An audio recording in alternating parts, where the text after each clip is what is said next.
Bismillahirrahmanirrahim. Assalamualaikum warahmatullahi wabarakatuh. Waalaikumsalam. Sahabat podcast literasi kita yang curup dimanapun Anda berada. Sudah lama podcast kita tidak mengudara, tapi hari ini podcast kita mengudara kembali berkat dukungan mahasiswa-mahasiswi yang curup yang kreatif dan inovatif. Sebenarnya ini harus dapat penghargaan. Ya cukuplah penghargaan secara lisan, ya, dan sertifikat. Oke, sahabat podcast literasi kita yang curup, hari ini kita akan membahas yang ringan-ringan saja terkait mengenai kegiatan mahasiswa di IAIN Curup. Sebelumnya kita sapa dulu 4 narasumber kita yang luar biasa ini. Ada Royhan. Ya. Royhan panggilannya Roy atau Han? Panggilannya Arha. Panggilannya Arha. Arha. Ya. Arha. Ya. Oh, luar biasa. Arha ya. Arha. Ya. Oke, baru tahu Bapak ini. Sudah lama kita jumpa, baru tahu ini nama panggilannya Arha. Kemudian Nosita. Ya. Panggilan namanya Nosita. Nosita. Oke. Kemudian Renita. Panggilannya Nita. Renita, Pak. Oh, Renita. Satu lagi Sandi ya. Ya, Pak. Oh, Sandi ini rambutnya keren.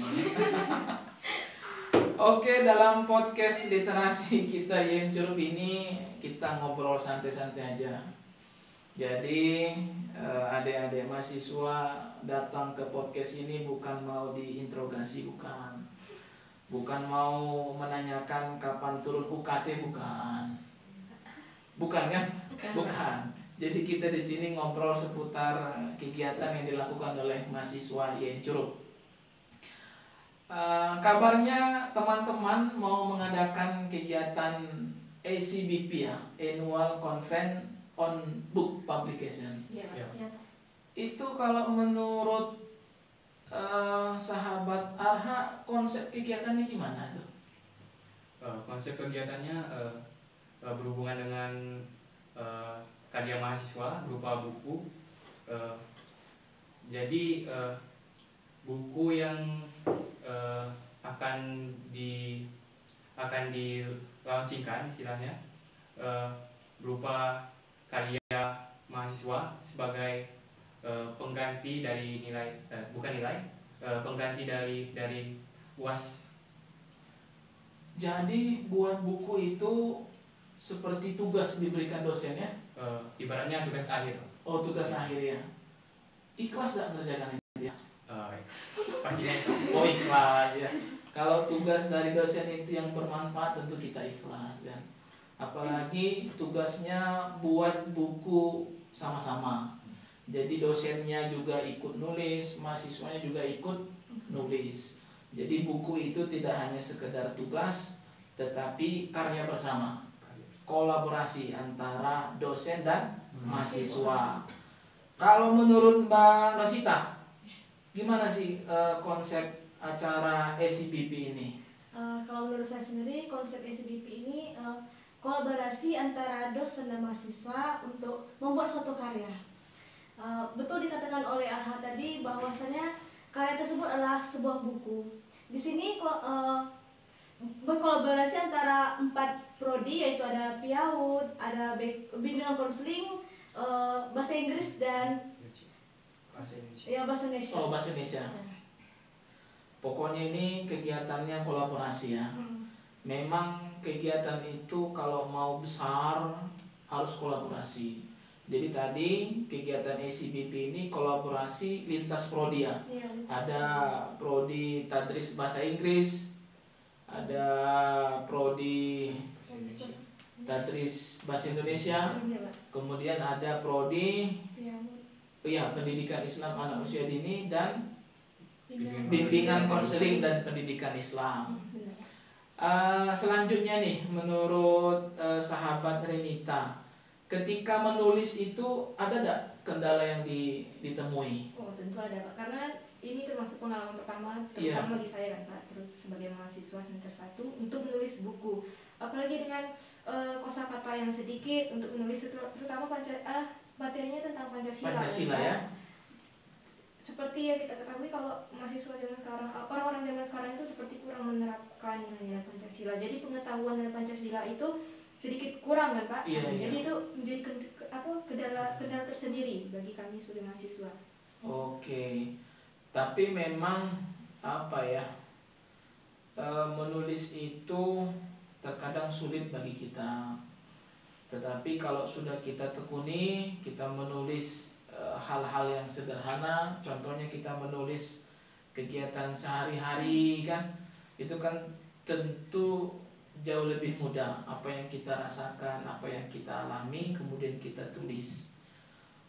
Tetapi menulis itu juga harus dipaksa, sahabat semua ya. Setuju atau tidak setuju terserah. Tapi menulis ini harus dipaksa.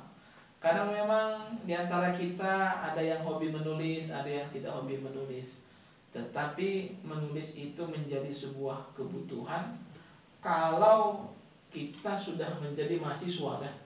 Karena dalam mahasiswa ini kan tugas yang paling dominan itu adalah kita disuruh berkarya dalam arti menulis. Ya menulis kan ya jangan kita artikan menulis pakai pena, pakai pensil, ya menulis pakai ya pakai apa ya? Pakai komputer kan nulisnya kan. Diketik kan. Oke, sahabat Renita ini Mas Sandi ini panggilannya Mas ya. Sandi aja. Oh Sandi aja. Bukan Mas Sandi ya, cukup Sandi aja ya. Sandi, tulisan apa yang ditulis dalam buku Pancasila dan generasi milenial? Sandi tulis apa di situ? Kalau yang saya kemarin saya menulis mengenai bagaimana penerapan sila keempat dalam kehidupan sehari-hari, dan dalam tulisan saya sendiri saya mencantumkan sebuah pengalaman saya yang berkenaan dengan sila Pancasila yang keempat, yaitu mengenai pemilihan ketua OSIS dan juga pemilihan ketua kelas. Berarti sila keempat bunyinya apa? Kerakyatan yang dipimpin oleh hikmat kebijaksanaan dalam permusyawaratan perwakilan. Nah ini sebenarnya Bapak bukan uji, cuma ngetes aja. Sama aja.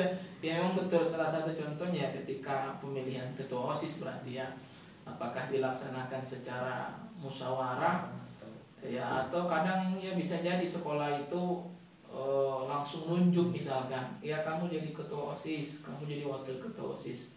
Tapi yang baiknya adalah dilakukan secara musyawarah. Musyawarah dalam arti kita melibatkan ya teman-teman juga untuk pemilihan ketua OSIS. Jadi pengamalan nilai kerakyatan atau nilai musyawarah dalam kehidupan di sekolah pada waktu itu.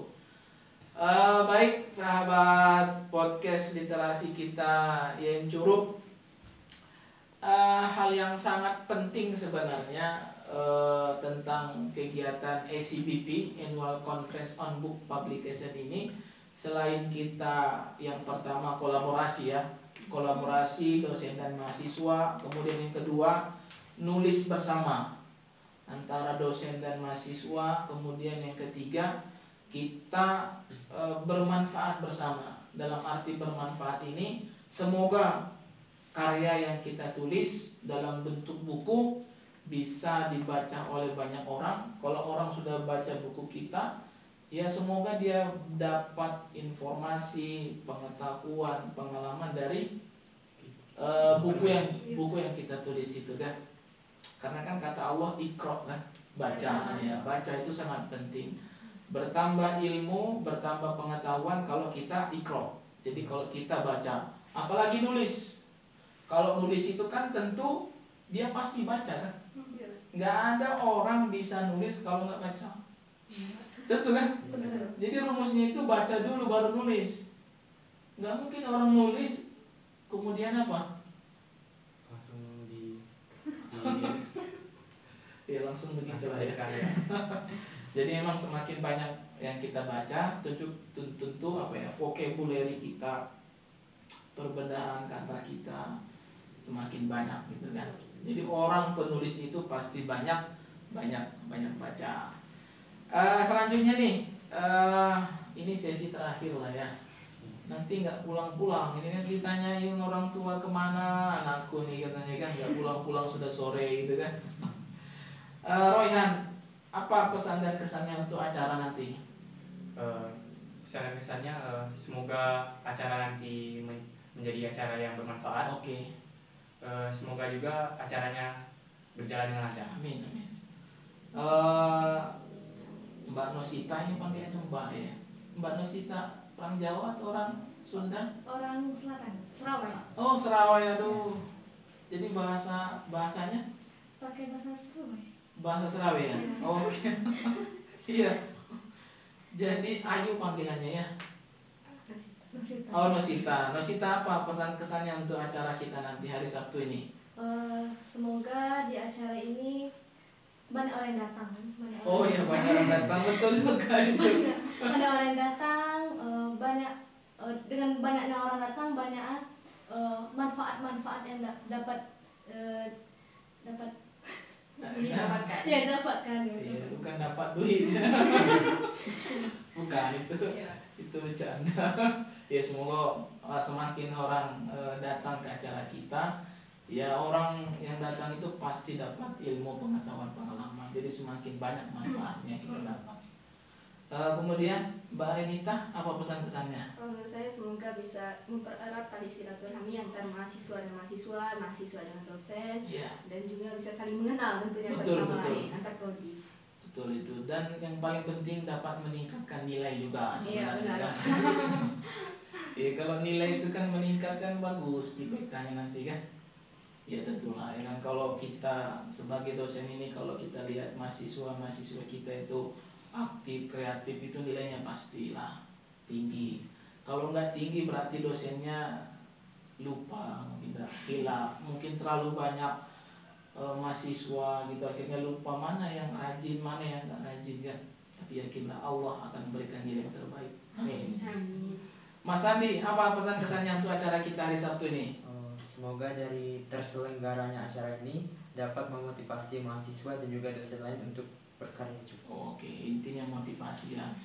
Ada motivasi internal, ada motivasi eksternal ya. Kalau internal itu dari diri kita, yang paling penting itu niat.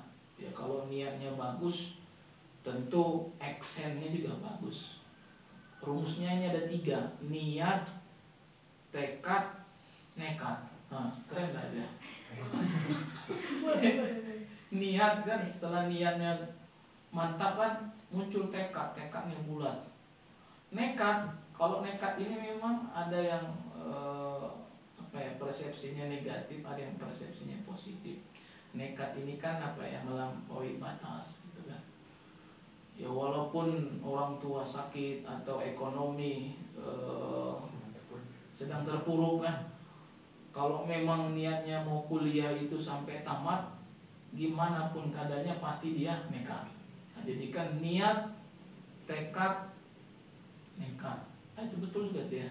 Ya, benar. Niat, tekad, nekat ya. Filosofi baru. Tapi kalau sampai ke nekat ini biasanya mentalnya sudah kuat, sudah bagus.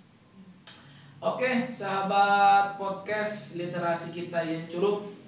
Demikian pertemuan kita pada hari ini. Insya Allah kita sambung di podcast berikutnya bersama mahasiswa-mahasiswi yang cukup yang kreatif ini. Salam semangat dan salam kreatif. Demikian dari saya, Dr. Sumarto. Pakai doktor supaya keren. Supaya nampak, oh ini dosen gitu kan. Oke, kita tutup dengan lafaz Alhamdulillahirrahmanirrahim. Alhamdulillah. Terima kasih Mas Aha tadi. Arha. Ya. Ya, Mas Arha, bukan AHY itu. Jangan, kita bukan politik, kita Mas Arha, kemudian Mbak Nosita, Mbak Renita, dan Mas Sandi. Insya Allah kita ketemu di kegiatan berikutnya.